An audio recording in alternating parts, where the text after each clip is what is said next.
7 জানুয়ারি London যাচ্ছেন Khaleda Zia. BNP chairperson Begum Khaleda Zia উন্নত চিকিৎসার জন্য আগামী 7 জানুয়ারি লন্ডনে যাওয়ার প্রস্তুতি নিচ্ছেন বলে জানা গেছে। এই সময় তার সফর সঙ্গী হবেন চিকিৎসক, নার্স ও ব্যক্তিগত সহকারী সহ 15 জনের একটি দল।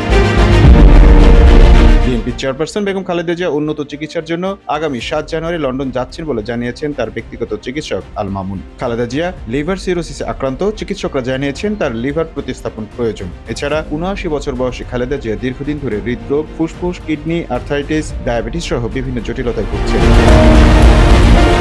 খালেদা জিয়ার ব্যক্তিগত চিকিৎসক ও বিএনপির স্থায়ী কমিটির সদস্য অধ্যাপক ডাক্তার AZM জাহিদ হোসেন গত 29 অক্টোবর সাংবাদিকদের জানান, উন্নত চিকিৎসার জন্য খালেদা জিয়াকে প্রথমে লং ডিস্টেন্স স্পেশালাইজড এয়ার অ্যাম্বুলেন্সে লন্ডনে নিয়ে যাওয়া হবে। এরপর সেখান থেকে তাকে অন্য একটি দেশে মাল্টিডিসিপ্লিনারি মেডিকেল সেন্টারে নেওয়া হবে। সে দেশটি যুক্তরাষ্ট্র বলে জানা গেছে। দলীয়ভাবে খোঁজ নিয়ে জানা গেছে, গত আগস্টের শুরুতে নবায়নকৃত মেশিন রিডেবল পাসপোর্ট খালেদা জিয়ার কাছে হস্তান্তর করা হয়। এরপর নভেম্বরে তিনি যুক্তরাজ্যের ভিসার জন্য কাজ শুরু করেন। ইতোমধ্যে যুক্তরাষ্ট্র ও যুক্তরাজ্য ছাড়াও সৌদি আরবের ভিসা পেয়েছেন বেগম জিয়া। চিকিৎসা শেষে দেশে ফেরার সময় সৌদি থেকে উমরা করতে পারেন তিনি।